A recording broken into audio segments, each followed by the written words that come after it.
Assalamu alaikum, everyone. It's great pleasure to be with you, and I would like to give a good thank you for Professor Inas's effort for such a wonderful conference. I hope you all enjoy it. My presentation is regarding hypertension and diabetes, the link. We all, of course, know that both of these conditions are very much interlinked, and perhaps the photo of the white, dangerous stuff of sugar and salt brings that simple link into our mind. What in my presentation, I will try to cover the understanding of the prevalence of hypertension in people with diabetes, and equally the prevalence of diabetes in people with hypertension, and look into the characteristics of people with diabetes and hypertension. I will also try to cover why do people with diabetes develop hypertension and vice versa, and look into the impact of hypertension and diabetes on mobility and mortality. I will finally look into the understanding of the impact of treatment of hypertension on diabetes complications. So I would like to address the first 2 points together of the prevalence of hypertension and or diabetes. A few years back, myself with a group of very good colleagues and experts from the Arab countries into the prevalence of cardiovascular risk in the world, in the Arab world. And as you can see, that the data from Arab countries is showing that the least prevalence of hypertension is 27%, and the highest is 39%, which obviously reflects the very high prevalence of hypertension and diabetes.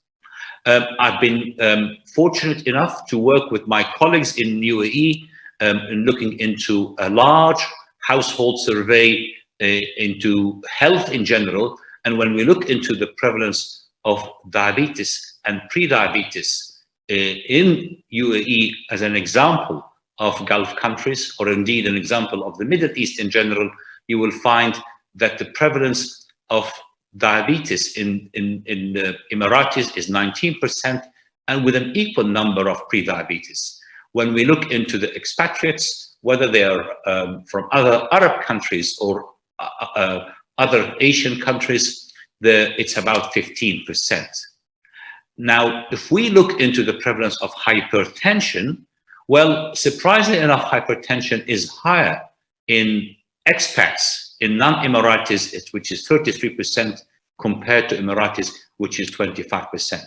The definition of hypertension in our household survey was blood pressure above 140/90. Now, another study I was personally involved in, which is across the whole of the MENA region, well, the study was not looking into prevalence, but we asked people about what other conditions they have in people with type 2 diabetes from 10 different countries in the region, including Egypt.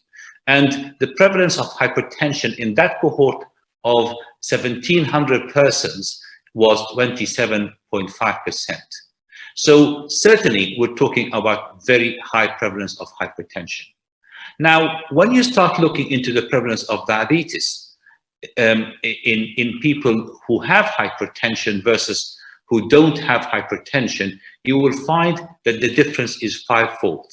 So when you look into the overall in a city like, or an emirate like Dubai, the prevalence of diabetes in people who do not have hypertension is 8%, but in people who have hypertension is 33%. So it's fourfold difference between the two. One very important study from Abu Dhabi, a study called Wiqaya, which was published a few years back. And if you look here into who is the person who developed hypertension versus who is the person who developed diabetes, you will find a lot of similarity.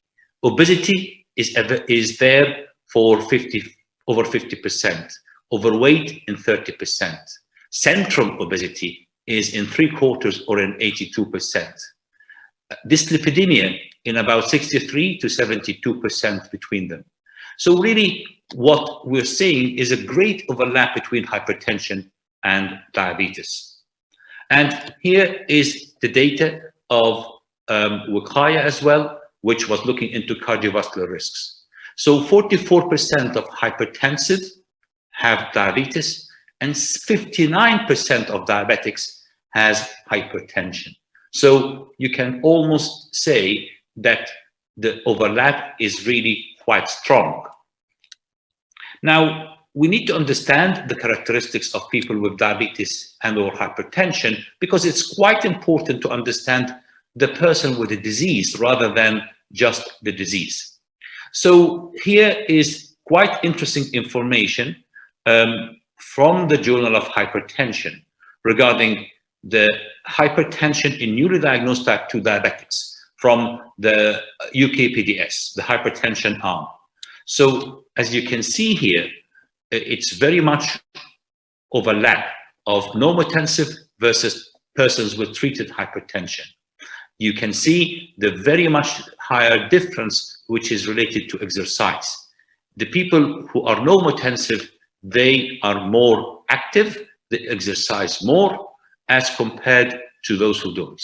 When you look into the BMI, that was not terribly different. So exercise really matters very much in the prevention of hypertension in people with diabetes. Now, similarly, when you look into the data, you will find that same pattern here, females and males. We have a very surprising difference that much more males have hypertension compared to females. When you look into, for every parameter here, here is females normotensive, and here is males normotensive, higher level of hypertension, and the same would apply to people with diabetes. So it looks like exercise is very important, but also it looks like gender, that men develop much more prevalent of hypertension. This is something that we also saw, and in our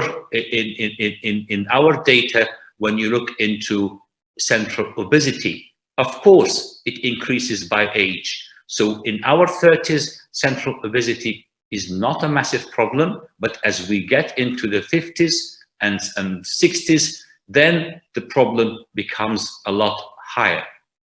So that really is quite a problem. And again, here is the point I was alluding to, which is the hypertension prevalence. In our data of Dubai Household Survey, prevalence of hypertension in men is 38%, in women is 16.7%. So someone would like to make a joke and say, maybe it's women who make men much more hypertensive, but I think it's, I'm not really sure what is the reason, but when you dig deep, you will find that part of it is related to men's waist. Men are not so worried about their waist. Perhaps women looking after their image help them to reduce the waist circumference. So when you look into the waist circumference among the UKPDS group, in men, it's higher than in women. And when you look into the Waqaya data, you also see the same pattern. Central obesity in men is throughout the ages higher than in women. So it's not just about stresses related to life, but I think probably it's to do with the lifestyle of the individuals. Perhaps when we get older, it gets normalized. So in their 60s and 70s, it gets even. And I'm not really sure of the reason of this. Here again is the waist-hip ratio data from our data study in Dubai. You would find that the male waist-hip ratio is a lot higher than in women. So this is something that obviously we need to think about. But let's try to think now about understanding, why do people with diabetes develop hypertension? Well, after all, the pathophysiological pathways of insulin, many of them lead to hypertension.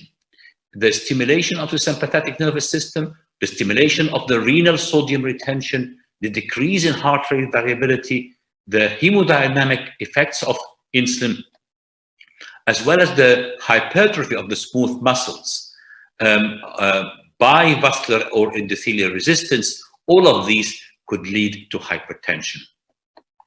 So when you think of the typical profile of the blood pressure regulatory mechanism in the hypertensive diabetic patient, you will find that, for example, the total exchangeable sodium is typically increased, the vascular compliance is decreased, the peripheral vascular resistance is increased, the vascular pressure responses are increased. The evidence of renal dysfunction is obviously there for type 1, and the central adiposity that we just talked about is obviously there for many type 2, and of course with the consequent type 2 diabetes.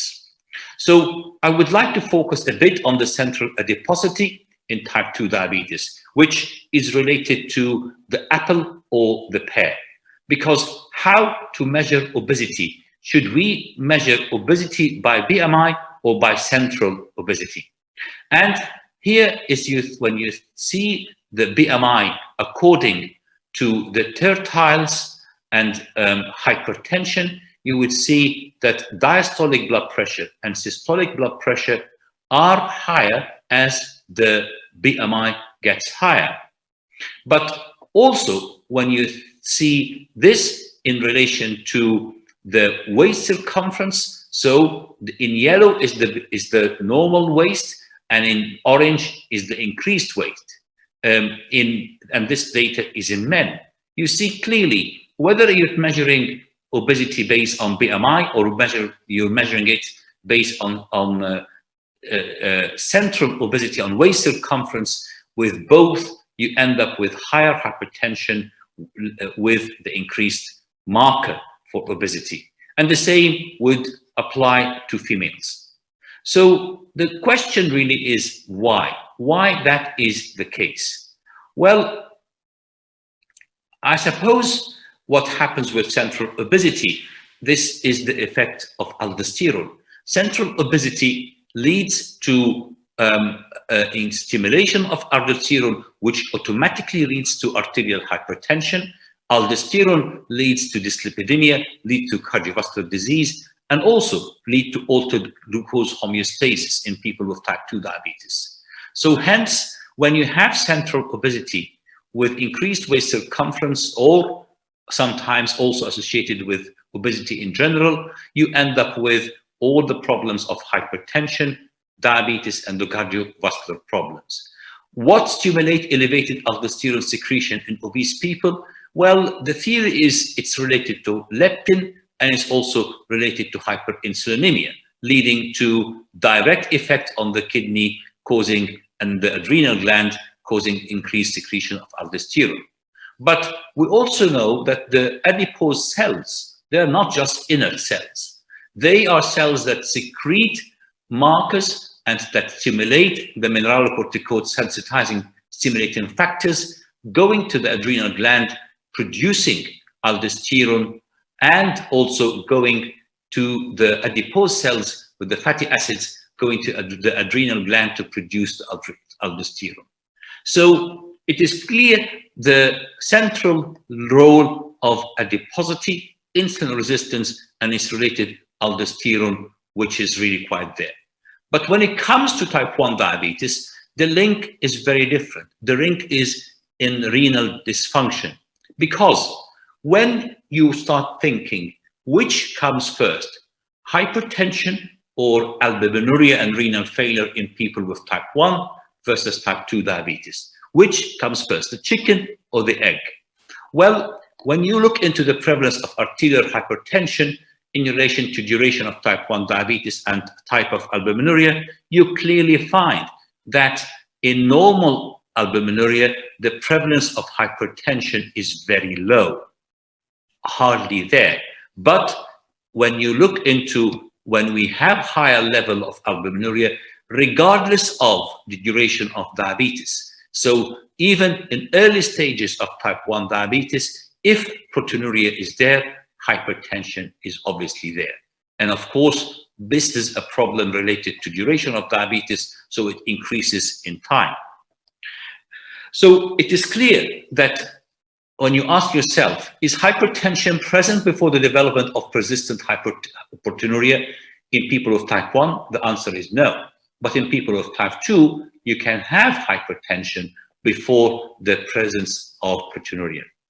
Does microalbuminuria presage diabetic nephropathy? And the answer is yes in 80% of type 1 diabetics, but it's only yes for 25% of type 2 diabetics. So clearly, the very strong link of hypertension and renal dysfunction markers is very strong in type 1 diabetes, much more than in type 2 diabetes. So moving on to understand the impact of hypertension and diabetes on morbidity and mortality, and how can treatment improve this. Now, it's very interesting to see the WHO data from 16 years ago, putting high blood pressure as the highest attributable factor for mortality. And that is really something important. It is even much higher than diabetes, than hyperglycemia. The level is over double. So clearly, hypertension is the major cause of death in many countries, among 19 different causes. So the highest factor is hypertension.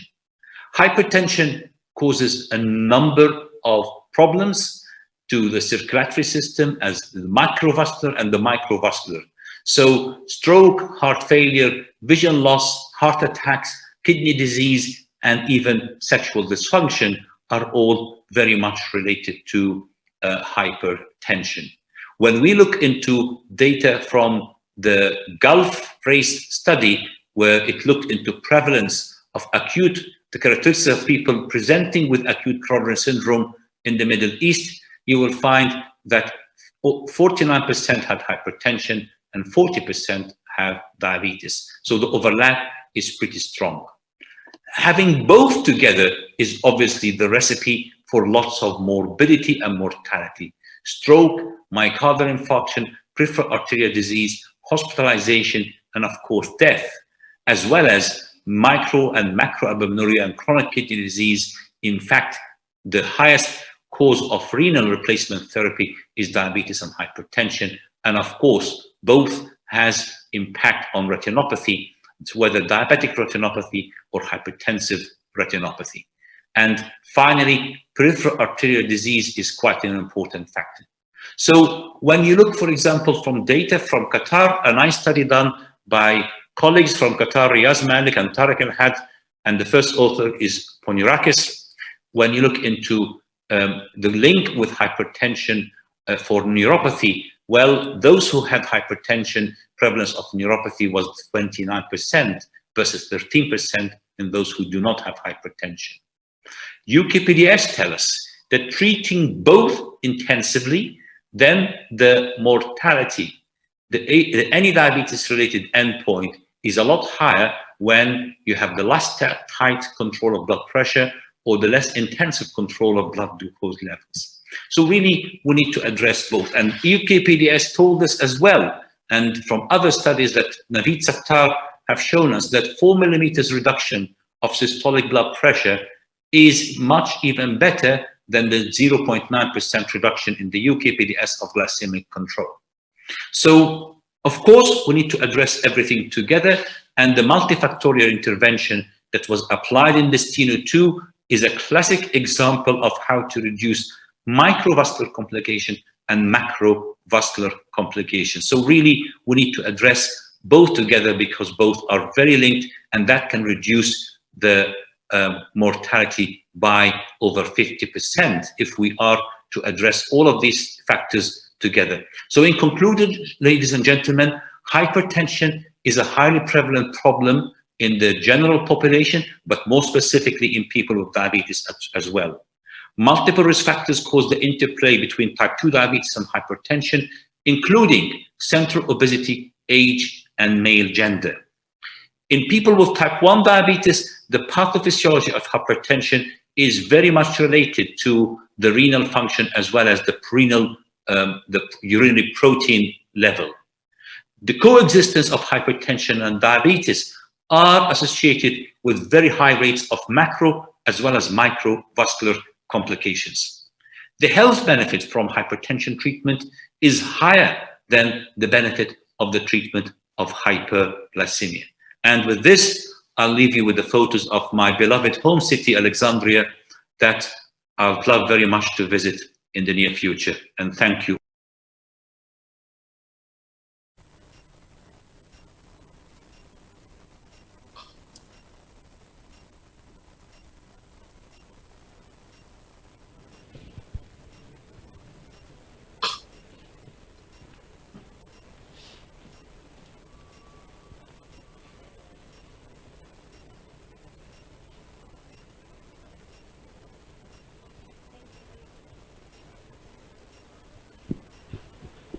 Thank you very much, Dr. Mohamed, my dear friend. Well, thank you for participating in our events today. We are celebrating World Diabetes Day in the Ministry of Interior Affairs with the presence of doctors from all over police hospitals all over Cairo. Is there any question to Professor Mohamed? Dr. Abd Khaled. Professor Mohamed Hassanein, I am very happy to see you. I have two short questions about the important drug for treating hypertension associating muffled. Second question is about the status of hypertension in diabetic cirrhotic patient. Assalamu alaikum. First, I'd like to thank Professor Ines for the kind invitation, and Kul Aam wa Antum Bakhair, the World Diabetes Day, and it's great to celebrate it with our colleagues and friends in the police forces. It's a great pleasure to collaborate with them. They look after us, and we need to look after their health as well. So great pleasure to be with you all. As for the great question from Professor Abdul Khaled, it's great to see you as well, and to see you asking the question. Now, the first question, the answer for the first question is the most important drug for a hypertensive person with fatty liver infiltration is weight loss. Weight loss will help both the blood pressure and the fatty liver infiltration. That really has a major impact, and we should not ignore the very important impact of lifestyle changes on weight loss. Now, obviously, the pharmacotherapy is very important, and really, I don't think there is a major difference for this person. It's important that we follow the criteria. If they have ACE inhibitors, if they have microalbuminuria or renal impairment, then the A class is very important. As for cirrhotic patients, I would love to hear the answer from the question from yourself, Professor Abdul Khaled. You are our expert in diabetes and liver disease.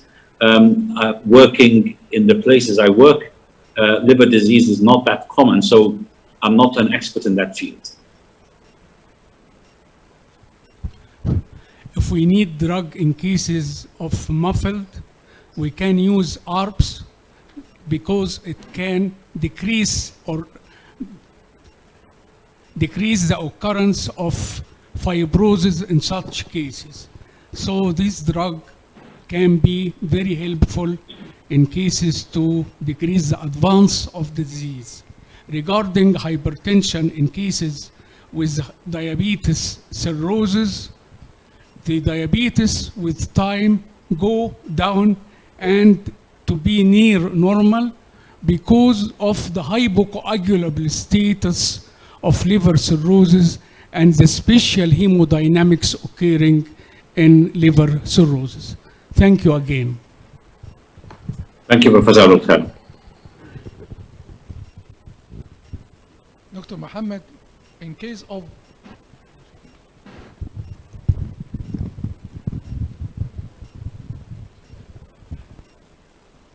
I cannot hear the question. The voice is gone.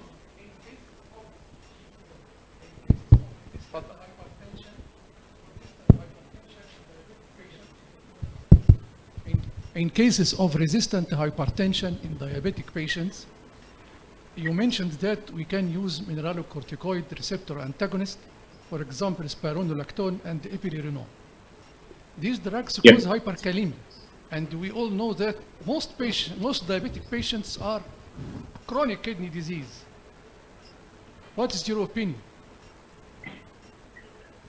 Well, it's a very difficult situation when you are faced with a person with hypertension and renal impairment, because obviously controlling the blood pressure is very important. You obviously be cautious of the impact of the drugs, of some of the drugs. So sometimes you have to reduce the dose of the class A. Mineralocorticoid, in general, obviously there is the problem of potassium increase. So with all of this, really you need to have expert skills in controlling blood pressure, in the impact of the drug interactions together, and in controlling potassium, the dietary changes that are required, and the dose that you need to do.